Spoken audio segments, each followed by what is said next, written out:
My God, yes, a big one. A huge, big, quiet, but big. It's just silent but deadly. I love those. Thank you so much. I've never faked an orgasm because I think our generation got enough participation trophies, but I don't judge you if you have to. We've all been there, right? When it's going too long. If you want to fake an orgasm, here's a little tip from me to you. Just hold your breath for as long as you can. Because then when you're like,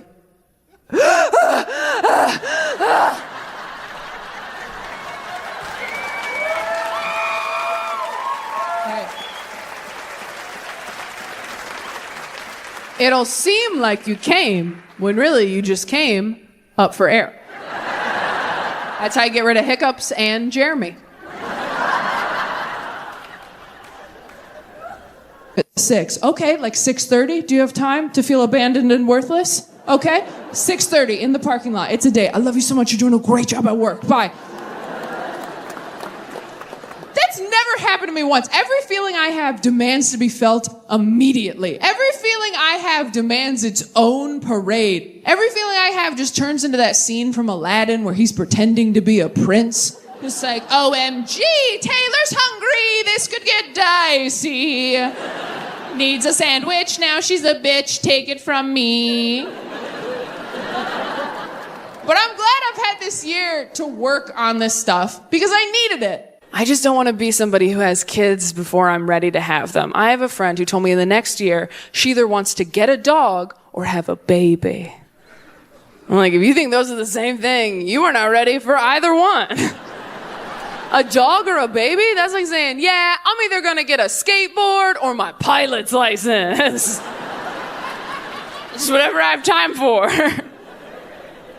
It is insane to me how easy it is to have and keep a baby. Like, if you get your appendix removed, they won't let you take it home. But if you have a baby, they're just like, here, you drop this.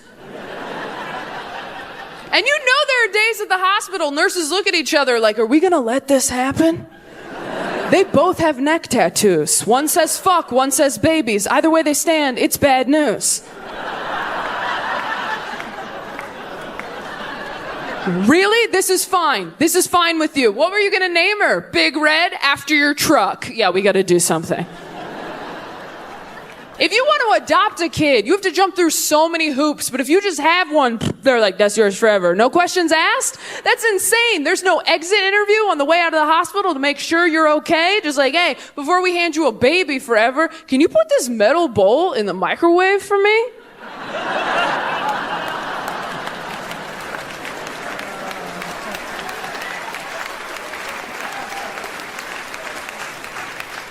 Some of us not clapping, I encourage you to go home and try that.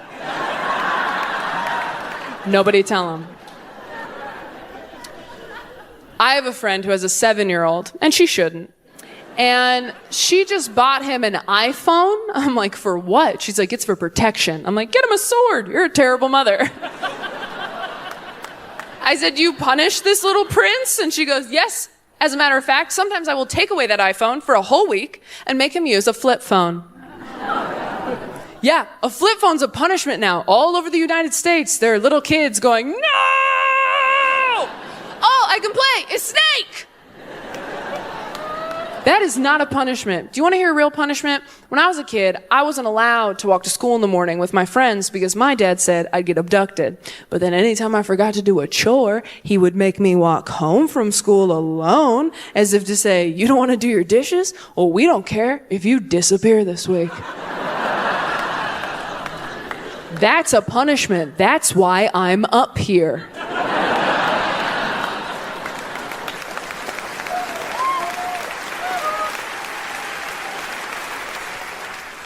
But I was trying to understand my friend's parenting style because I don't have kids because I'm responsible. And I said, have you thought about alternative punishments? And she goes, like what? I said, I don't know, chores, grounding, spanking. She's like, oh! I'm like, what, is he behind me? Did he hear? Where is he? You got eyes on him? She's like, I can't believe you suggested I spank my child. I said, whoa.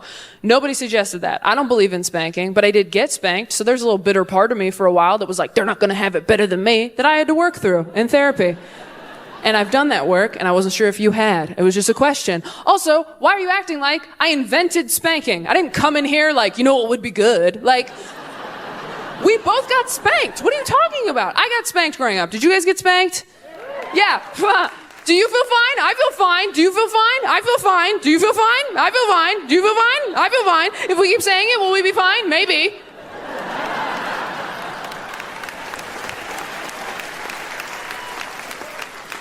You know, every 3 years, you're like, was I abused? Let's not ruin Christmas. Have you guys realized your parents messed you up yet? Have you found that stray dent in your head? You're like, what happened there? They're like, we did our best. That's what happened there. You were slippery, so.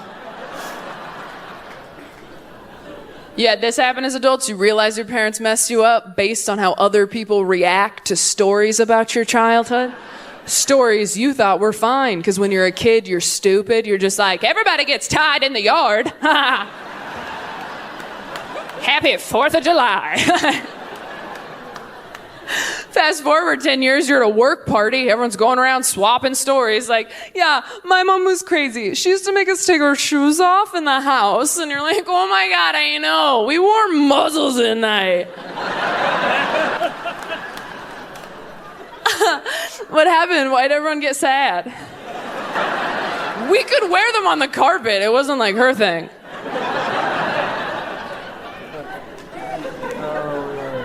But my friend was very offended, and I felt terrible. And I said, I'm very sorry. And she said, you know what, Taylor? I'm never going to spank my kid.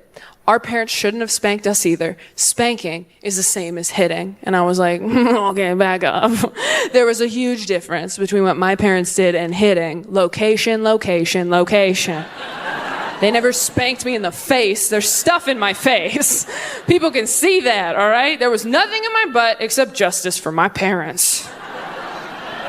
I got spanked so much growing up, I thought that's what your butt was for. I thought God made the first kid and was like, I better add some fat somewhere in case this starts mouthing off at Olive Garden.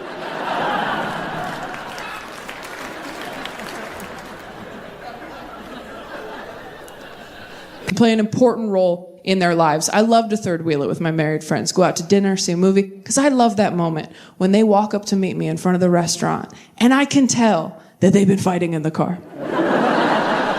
Married people think you hide it so well. You're just like, let's just table it till later. Let's just table it till later and have a nice evening. And then you come in real sweaty like, hey, it's good to see you. Glad we're finally doing this. Did they bring bread? They should have brought bread. The bread should have beat us here. Hey, can we get some bread, please? Can we get something to do with our hands other than attack each other, please? How are you? Tell us about you. Don't make me look at her. Don't make me look at her. And that's when you, as a single friend, get to tell your married friends all about dating nowadays. You get to tell them about the ghosting and the catfishing and the deep fake AI porn. And you know they get back in the car a few hours later like...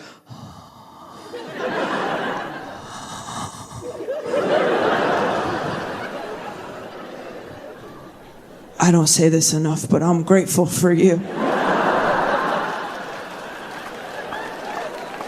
Hang out with your married friends. Go to their barbecue. I'd love to come. What can I bring? Ice, dessert, perspective. You want to know what the best part about being single is, though? I'm 25, and I don't want to party. I don't want to hook up, and I guess I'm not ready to get married. So what is left for me to do? Judge people, exactly. So... I was on Facebook this week, just making sure my family's still racist. And that's a joke, I don't have to check. And I saw that a girl I went to high school with just got back from her honeymoon, and she posted that she's gonna be taking a break from social media. Have you guys seen people do this? Yeah, these like heroes of the internet.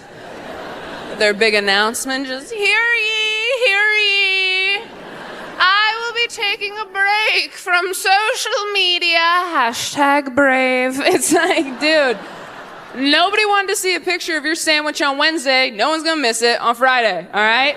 Also, why are you posting about the fact that you're gonna stop posting soon? That's like toasting to the fact that you're gonna quit drinking in the morning. You're not off to a great start, sweetheart.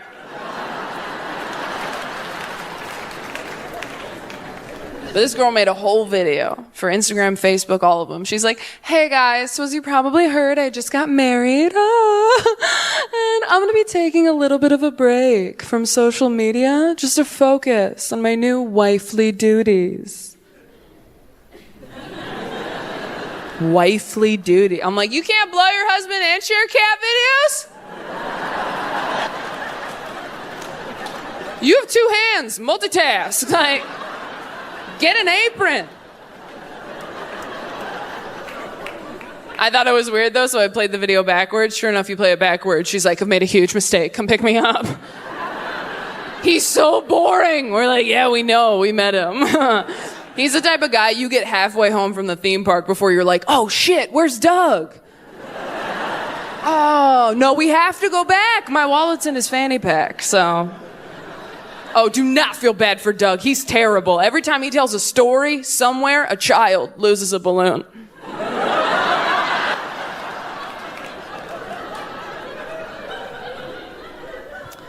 I went to their wedding. I'm so glad I did. I learned a lot. If you're single, go to as many weddings as possible so you can walk around just like, okay, not this. We watched her walk down the aisle for what felt like 45 minutes to an hour. Oh my God. These 20-something brides are really milking that walk. Just like...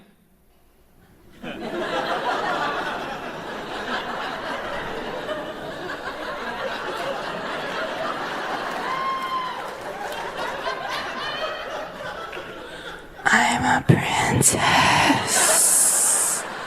It's like, you're a Bigfoot, speed it up. We have lives. I swear, when I get married, I'm gonna jog a little bit down the aisle like I've been in a crosswalk too long. Just like, yeah, I see the numbers going down. I'm gonna have you out of here in 9 seconds. So she gets about halfway down. Everybody's like, she's an angel. She's beautiful. She looked okay. And you ever go to a wedding like, huh, that's your best. Interesting. So...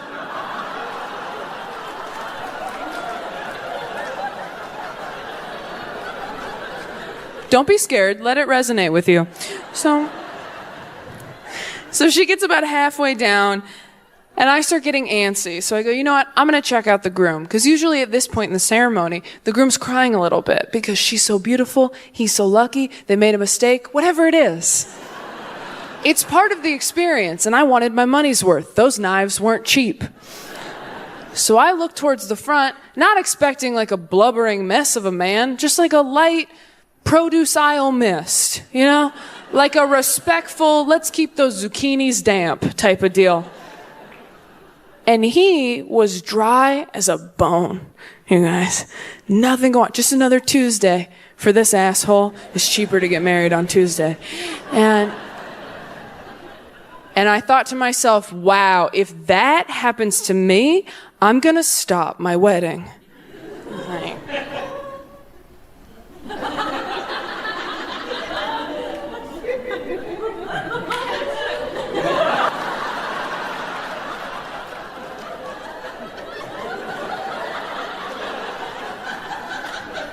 You know what? Cut the music. Just cut it real quick. Babe, come here. We're just gonna say miss him. Sidebar. So much fun.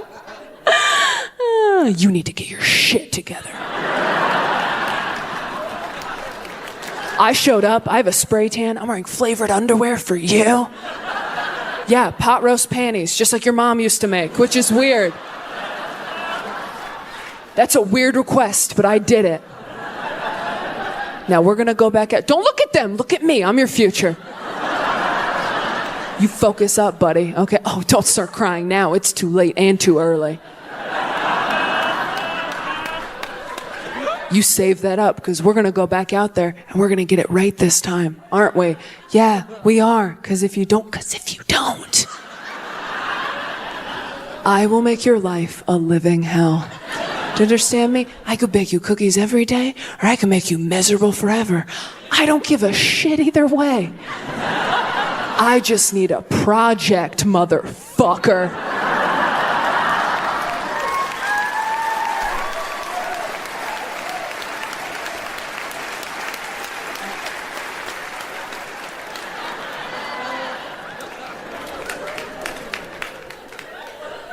But it is feelings like this that indicate I am not ready for marriage.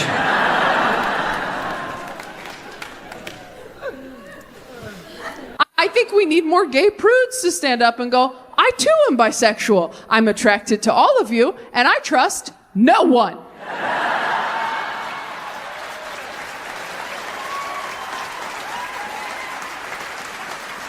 I would, but I will not.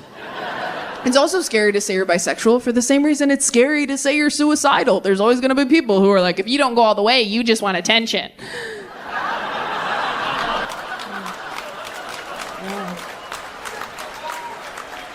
You know who likes that joke? Queer people. Queer people get that joke? Straight people are like, oh my God, there were so many sad words. Which is fair, you're right. No offense, straight guys. I have to say, I am so glad that straight men are not my only option anymore. That was bleak. That was tough. And it's not because you're bad people. You're just so hard to communicate with. I mean, and I tried. I've been to couples therapy with a lot of dudes. Never been married. That's embarrassing. You know how embarrassing it is to break up with someone you've been to couples therapy with? You just have to live the rest of your life with all this useless information about some dude's childhood. You're like, cool, guess I'll just go the rest of my days knowing what triggers Michael. That sucks. I also couldn't get on the same page with a lot of my boyfriends about our future. Like, I used to only want to adopt if I was going to have kids. And every straight guy I ever dated was like, no, it's going to look like me or I'll eat it. Every guy. Which, hey, I've never been a father. Maybe that's true, right? I had one boyfriend who said he would use a surrogate. He was open to that idea, which I do love the idea of a surrogate. What a power move to be like, can you just hold this for 9 months? I'm so busy. I'm getting a call. Don't eat fish. You breeze back in 9 months later. Their guts are everywhere. You have a blowout. You're like, thank you so much. Thank you. Hey, you're glowing. You're brave. Money's on the nightstand. 5 stars. Bye.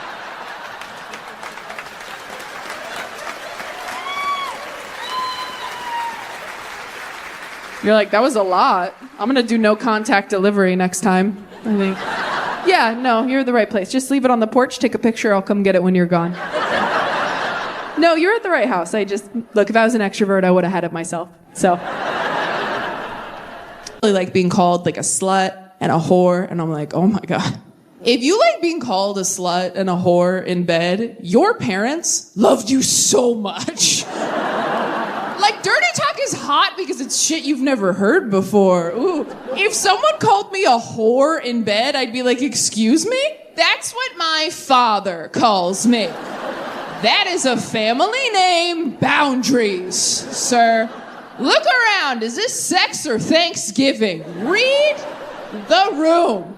I want to hear some shit in bed I've never heard. I want to hear like, hey, I set up a college fund for you. I think your arms look too thin. I really enjoyed your Netflix special. I have some daddy issues. I'm working on them. In therapy, not in my relationships, not anymore. I used to put my dad and my ex-boyfriends on the same group text and write in all caps, I don't feel pretty today. Whose fault do we think that is? Discuss. That worked so much better than it usually does. I'm worried about you guys. That one's usually for me. Are we all right? I really like you guys. You guys are great. For work, he and I have very similar jobs. We're both out here on the weekends, changing lives. No, he hates it when I say that. He hates it so much. I'm always trying to talk shop with him. I'm like, hey, Jim, how was your early show? He's like, you know it's first service, Taylor. I'm like, well, I just noticed you had a heckler on the late one. He goes, that person was yelling amen and hallelujah to agree. I'm like, that's the worst kind of heckler, Jim, because they're being supportive, but they're still disrupting your flow, right? I go, you know, I donate 10% of what I make, too. He's like, to who? I'm like, my agent, but it's still a tithe. I'm like, I'm kidding, Jim. I know we don't do the same thing. But think about this. I make them feel guilty Saturday night. You save their ass Sunday morning. I set them up. You spike the ball. You're welcome. I helped.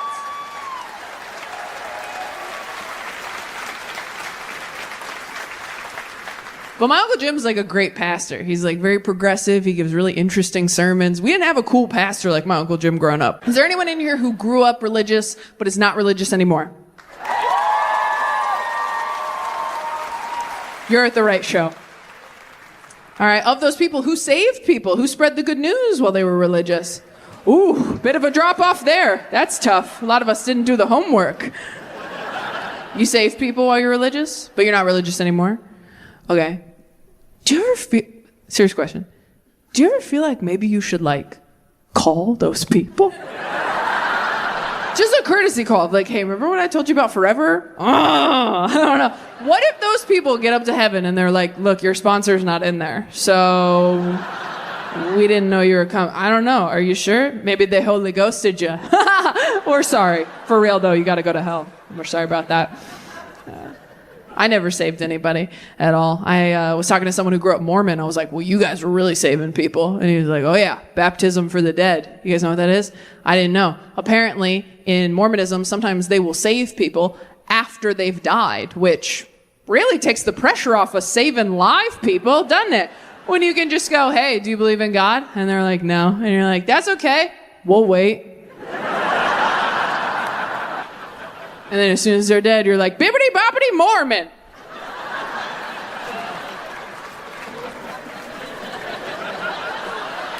This is how you get a soul to heaven, right?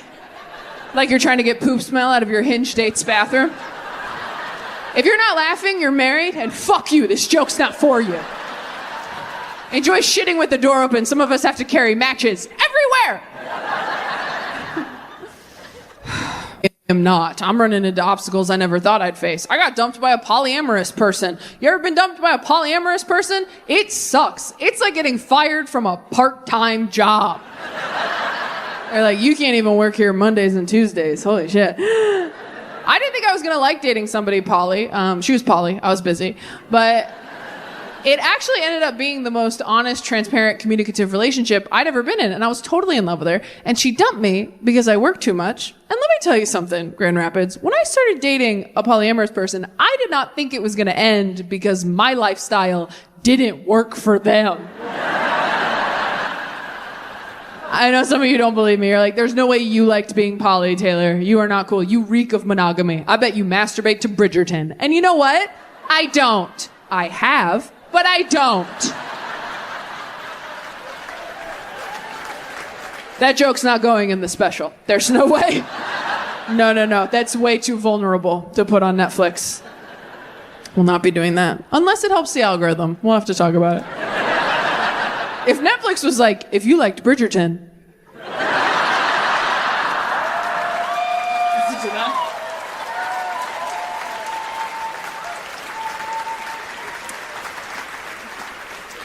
When I was 8, I was like, the only people I know with dead moms are Disney princesses.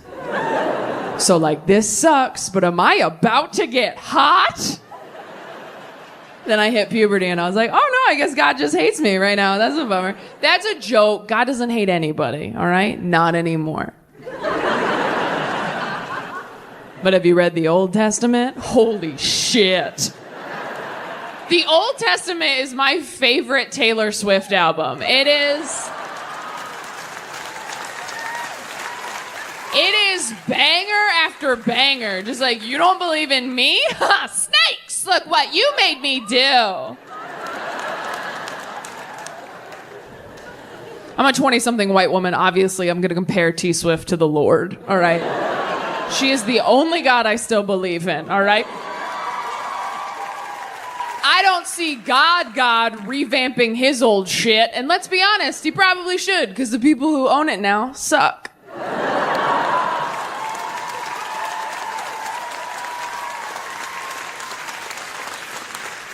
It does grow you up very quickly, losing a parent that young. I mean, I saw a dead body when I was 8, which means I saw a dead body years before I saw a dick. And that is not the order this shit should go in, according to the American Girl Body Book. Although maybe it should be, because you know what's crazy? A dick, way more traumatizing than your dead mom. Oh my God, it's so much worse. I saw my mom, I was like, that lady used to make me snacks, now she's very still. I saw a dick for the first time, I was like, oh my God, who took Jabba the Hutt's eyes? You have done nothing for me. No, I didn't say Beetlejuice even one time. I haven't seen that many dicks, and I don't want to see any more. And it's nothing against men. I'm attracted to you for some reason. But I swear to God, every time you see a new dick, there's an adjustment period, isn't there? Just a real quick, like, and we're back in it. All right. I have stayed in relationships too long because I just wasn't ready to see a fresh one. I just couldn't wrap my head around it, literally or figuratively. I just didn't have it in me. Couldn't have it in me. And I don't care how many dicks you've seen. Every time you see a new dick, it feels like jumping into a cold pool. Just like, whoa, all right, let me just swim around, get used to this one. Okay, all right, this one's deeper than the last one, but that's okay. That's all right. This is why we take our arm floaties, you know, for moments like these. Okay. Just control your breathing. Hot girl summer, bitch. You can do it. I think of the genitalia options available, I think dicks seem friendlier, you know? They're up, they're happy to see you, they're wagging. I've never had sex. It's like a front tail, right? What? I'll Google it, it's fine. It's all speculation. I've never seen a vagina, not even my own, I'm a Christian. But from what I hear, it is very spooky down there. It's just a dark, spooky hole. Like, a hole? I'm sorry, what? Every time someone fingers me, I'm like, you are very trusting, sir. Because I don't even know where that goes. That might be where I keep the bipolar. That might be where it has been. Actually, if you see any, could you scrape it out? Could you? Just like a mental health pap smear? Can you just do? Don't do that. Like, you gotta hook your finger. Like when a baby's choking, are you familiar? If you do that, it'll push it in too far. It's too late. But if you hook your finger, you swipe it, that's how you get it out. I like doing that joke because it goes too far, but you do learn something that could save a life.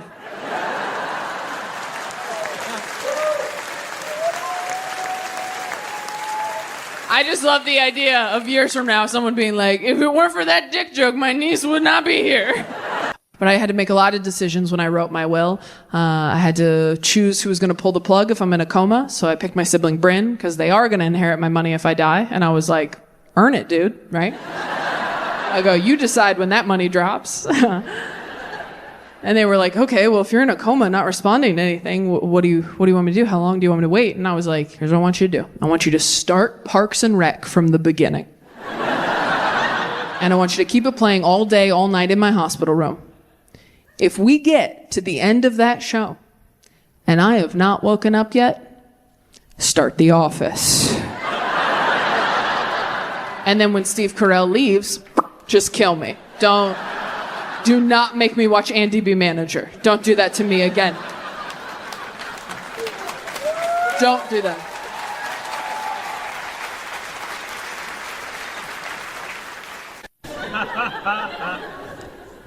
I did want to be married, though. I wanted to be married, mostly so I wouldn't have to date anymore. I will say, though, the best time to date is immediately after a very painful breakup, because your standards are so low.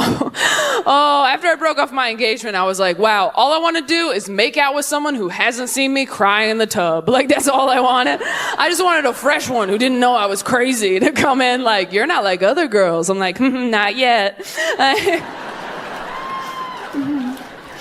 Oh, you're sitting across from him at dinner while he talks about his ex. You're like, whoa, she sounds nuts. But in your head, you're like, we would be friends. This doesn't work out, I'll call her. She made a fake Facebook account to stalk you after you blocked her? That's insane. I would never do that on Facebook. She sounds old. Not good at dating. I tried a dating app once. I tried OkCupid. Heard some judgment from the back. Look, I didn't know it was a bad one. I should have known. The name sounds like giving up. Just like, OkCupid, you take a stab.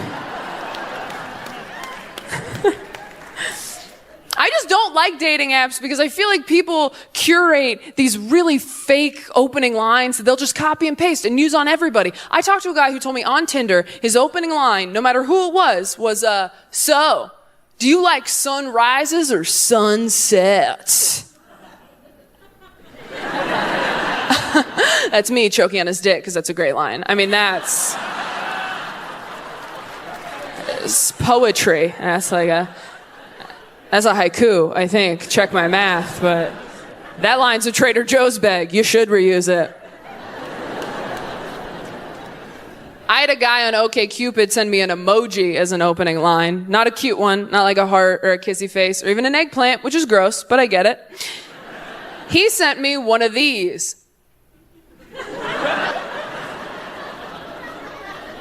You know the one you never touch because it looks like Pac-Man getting a colonoscopy?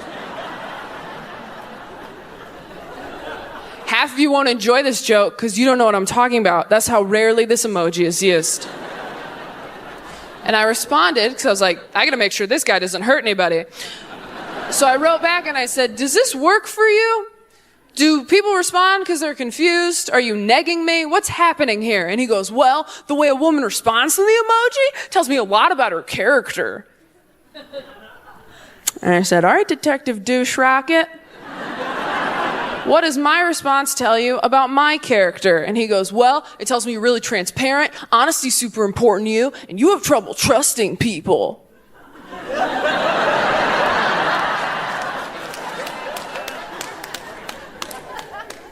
That emoji works. He's like, so we should get coffee or married. I don't know. Dr. Douche Rocket, I'm sorry.